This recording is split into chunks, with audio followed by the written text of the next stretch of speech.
শুভ বিকেল সবাইকে। আপনারা সকলে কেমন আছেন? আশা করছি ভালো আছেন। আমরাও আপনাদের সকলের শুভকামনায় মোটামুটি ভালোই আছি। তো ভালো বলতেই হবে, ভালো না থাকলেও এটাই দুনিয়ার নিয়ম। আপনি যত কষ্টেই থাকেন না কেন, যত খারাপ থাকেন না কেন, সবসময় বলতে হয় আমি যেভাবে আছি, ভগবান আমাকে যেভাবে রেখেছে আমি ভালো আছি। তো শেষবারের মতো আজকে আমি আমার বাসস্থানটা আপনাদের সাথে শেয়ার করতে চলেছি, মানে দেখাতে চলেছি। প্রায় 10 থেকে 12 বছর আমি এই বাসাতে কাটিয়েছি। এটা হচ্ছে দাদার কোয়ার্টার, মানে হচ্ছে আমার ননদের হাজব্যান্ডের কোয়ার্টার আর কি, সরকারি চাকরির সূত্রে সে পেয়েছে। তো সেই হিসাব করে আমাদের এখানে থাকা হয় প্রায় 10-12 বছর। তো ভাবলাম যেহেতু চলে যাচ্ছে আপনাদেরকে একটা হোম ট্যুর দিয়ে দিই। তো কথাটা শুনে একটু হাস্যকর মনে হবে, কারণ এখন বাসার যে পরিস্থিতি তাতে হোম ট্যুর দেওয়ার মতো অবস্থা নেই। বাসা খুবই এলোমেলো অগোছানো। তো আপনারা শুধু দেখেন যে আমাদের স্মৃতি ভরা এই বাসাটা, কারণ হচ্ছে যে এখানে অগুছানো, আমি জানি অগুছানো, কিন্তু স্মৃতিগুলো তো গুছানোই আছে, তাই না বলেন? কত স্মৃতি এখানে জড়িয়ে আছে। আমার ছেলে মেয়ে এখানে হয়েছে, আমার বিবাহিত জীবন এই বাসাতেই শুরু হয়েছে। তো সব কিছু মিলিয়ে বাসাটার প্রতি অনেক বেশি ভালোবাসা এবং স্মৃতি আছে। কিন্তু তারপরেও দেখা যায় অনেক সময় পরিস্থিতি এবং পরিবেশের কারণে মানুষকে অনেক কিছুই জীবনের পরিবর্তন করতে হয়। সময়ের সাথে এগিয়ে চলাই হচ্ছে বুদ্ধিমানের কাজ। আমরা সারা জীবন তো একভাবে একই জায়গায় থাকতে পারি না। আমাদের জীবন কোথায় গিয়ে দাঁড়াবে, কিভাবে কাটাতে হবে, এটা সম্পূর্ণ ভগবানের নির্ধারণ করা। তো আমরা শুধু চলবো সেই পথে। তো প্রথমে ঢুকতেই বাম পাশে হচ্ছে একটা রুম, যে রুমে মা বাবা থাকতো। ওটা ড্রয়িং রুম ছিল আগে, কিন্তু মা বাবা যখন এই বাসাতে চলে আসে তখন ওইখানে খাট ফেলে ওইটা শোয়ার রুম বানানো হয়। তারপর হচ্ছে ডান পাশে হচ্ছে একটা ডাইনিং টেবিল আছে, এটা হচ্ছে ডাইনিং স্পেস, একটা ফ্রিজ, একটা শোকেস। আপনারা দয়া করে এই গুছানো আর অগুছানো ব্যাপারটা ইগনোর করবেন, কারণ এখন বর্তমানে আমাদের যেহেতু বাসাটা চেঞ্জ করতে হবে, এর জন্য সব কিছু খালি হয়ে গেছে। দেখা গেছে সব কিছু এখন পুটলা পুটলা করে এদিক ওদিক ছড়িয়ে ছিটিয়ে আছে। আমি জাস্ট এটা আপনাদেরকে দেখাচ্ছি কেন, আমি জাস্ট আপনাদেরকে আমার মতো আর কি আমার জীবনের খুবই ভালো এবং খারাপ, মানে সুখ দুঃখের কিছু মুহূর্ত এখানে কাটিয়েছি, সেটা হচ্ছে আপনাদেরকে দেখাচ্ছি শেষবারের মতো। কারণ এই বাসাতে আপনারাও আর ব্লগ দেখবেন না আমার, তার জন্য ভাবলাম আপনাদেরকে দেখিয়ে দিই। তারপর হচ্ছে বাম পাশে আমাদের কিচেন, যেটা আপনারা অনেকবার দেখেছেন। তারপর হচ্ছে কিচেন থেকে সোজাসুজি হচ্ছে আমার রুম। এই রুমে হচ্ছে আমি থেকেছি, যেখানে এখন কিছুই নেই, খালি পড়ে আছে। এখন একটা তুষক আর কম্পিউটারগুলো রয়েছে। আর ওইদিকে হচ্ছে আমি পর্দাগুলো ধুয়ে শুকানোর জন্য দিয়ে দিচ্ছি, এগুলো নিয়ে যাব। আজকে হচ্ছে নতুন বাসায় চলে যাচ্ছি, যার জন্য ভাবলাম শেষবারের মতো আপনাদেরকে বাসাটা ঘুরিয়ে দেখায়। এই রান্নাঘরে কত রকমের রেসিপি আপনাদের সাথে শেয়ার করেছি, কত রকমের জীবনের সুন্দর এবং সুখের মুহূর্তগুলো ব্লগ আকারে আপনাদের সাথে শেয়ার করেছি। জিনিসটা মনে পড়লে খারাপ লাগে। একটা সময় হয়তো ওই ব্লগগুলো আমরা দেখে দেখে আনন্দ পাবো যে ওই বাসাতে আমরা ছিলাম, ওই বাসাতে আমরা কত ব্লগ বানিয়েছি, ওইগুলো আমি দেখতে পারবো ওই ব্লগের জন্য। এটাই হচ্ছে একটা ভালো দিক বলতে পারেন। তো এখন হচ্ছে সন্ধ্যা হয়ে গেছে, বিকেলবেলা যেহেতু ঘর ঝাড় দিতেছে। তো এই রুমটাতে হচ্ছে মা থাকতো। এই রুমে হচ্ছে সব মালপত্র এনে রাখা হয়েছে। এই রুমের অবস্থা খুবই খারাপ, এটা আর বেশিক্ষণ আপনাদেরকে দেখাবো না।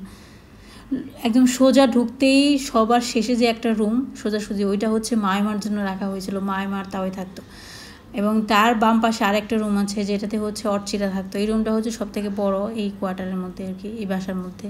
তো এখানে হচ্ছে একটা ঠাকুর ঘর আছে আপাতত। আলমারি ছিল একটা বড়, যেটাও শিফট করা হয়ে গেছে। এখানে অমিয় সরকার নিচে বসে বসে নুডলস খাচ্ছে। তো আমি ক্যামেরা ধরেছি বলে আমাকে হাত দিয়ে ইশারা করতেছে আমাকে ভিডিও করো না, এরকম একটা ব্যাপার। তো এই রুমেও অনেক জিনিসপত্র ছিল। রুম বড় বলে এমনটা না যে খুব বেশি জায়গা, তেমন না, কারণ আমরা যেহেতু লোক সংখ্যা বেশি, আমাদের দেখা যায় এক রুমের মধ্যে অনেক জিনিসপত্র রাখতে হয়েছে। এখানে একটা ওয়ার্ড্রপ, একটা টিভি আছে, সাথে আরেকটা প্লাস্টিকের ওয়ার্ড্রপ, সাথে একটা ড্রেসিং টেবিল ছিল যেটা পাঠিয়ে দেওয়া হয়েছে। এখানে একটা খাট আছে, বাবা বসে বসে টিভি দেখতেছে। আর এই রুমে হচ্ছে এসি লাগানো আছে, অর্চিরা এসি লাগিয়েছিল, অনেক বেশি গরম পড়ে যার জন্য।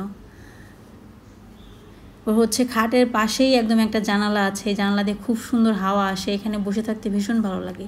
আর এই রুমের সাথে হচ্ছে বারান্দা একটা অ্যাটাচড করা, যেটা আমাদের রুমের সাথে প্লাস হচ্ছে এই রুমের সাথে, দুই রুমের সাথে অ্যাটাচড করা। মানে আমাদের রুম থেকে একটা দরজা আছে বারান্দায় যাওয়ার, আর অর্চিদের রুম থেকেও একটা দরজা আছে বারান্দায় যাওয়ার।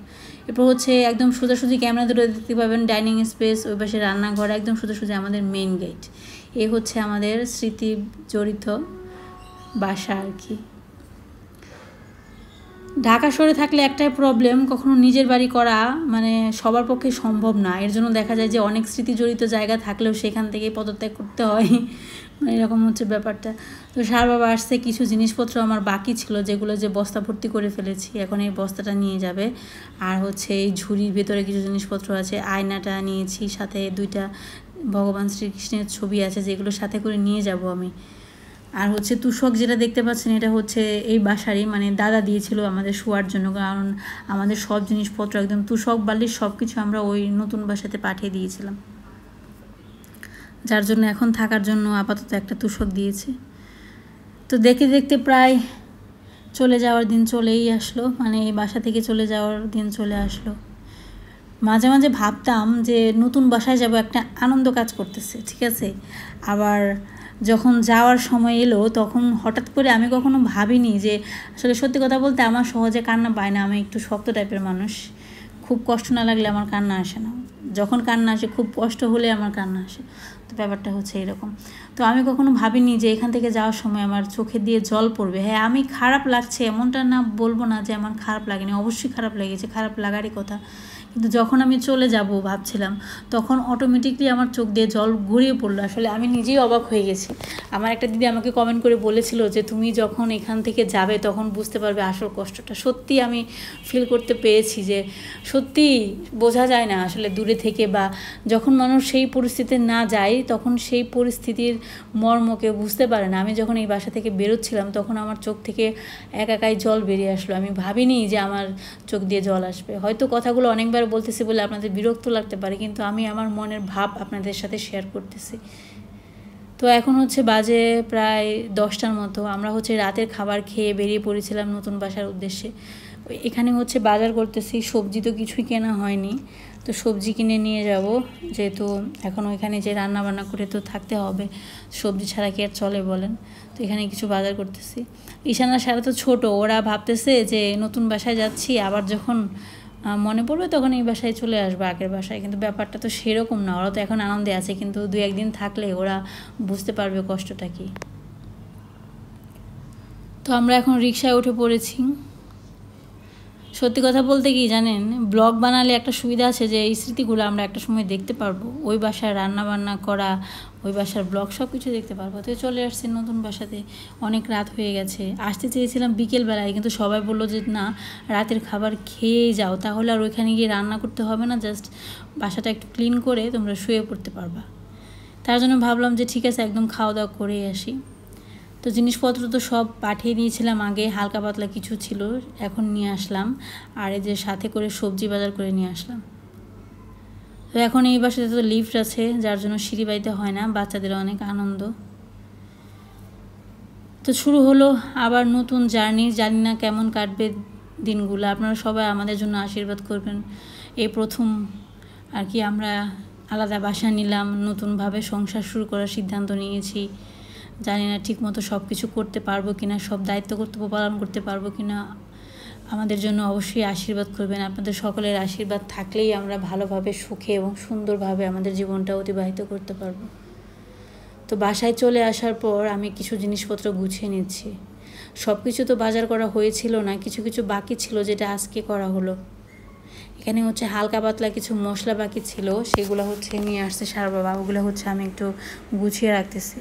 তো এখানে দুজন মিলে আমাকে খুব বিরক্ত করতেছিল। গরম মশলা ছিল না, গরম মশলা আনা হয়েছে তাই গুছিয়ে রাখতেছি। আর হচ্ছে আমার পাটা পুতা নেই আর কি, যার জন্য জিরের গুঁড়া আর কি কিনে আনা হয়েছে, ওটা দিয়ে আর কি কয়েকদিন চালাবো, তারপর হচ্ছে শিলনোড়া আনাবো, তাহলে আর এগুলো ব্যবহার করতে হবে না।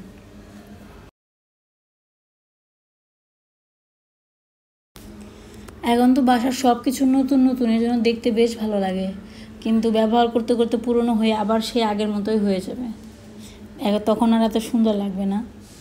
কিন্তু সব কিছু এরকমই, নতুন অবস্থায় দেখতে ভালো লাগে, কিন্তু পুরনো হয়ে গেলে দেখতে খারাপ লাগে। তো চলে আসলাম নতুন বাসায়, এখন থেকে শুরু হবে নতুন বাসার ব্লগ। সবাই ভালো থাকবেন, সুস্থ থাকবেন, সবাইকে অনেক অনেক ধন্যবাদ।